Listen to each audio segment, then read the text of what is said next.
Mga ka-treasure, ah, ang sign na ito ay inverted arrow.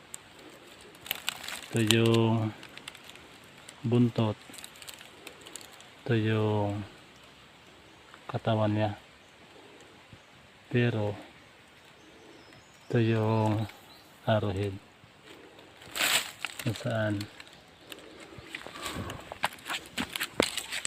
yan nakaturo doon sa area na yun.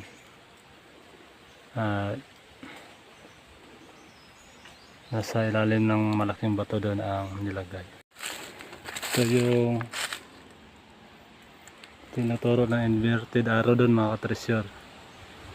At yan o, nag-pile yung bato,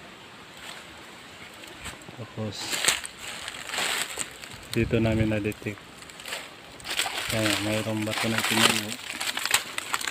At yan, mata yan na nakatingin dito sa bato na to. Mayroong mata din to na mayroong pagusan ng luha, yan o, napunta dito sa ilalim.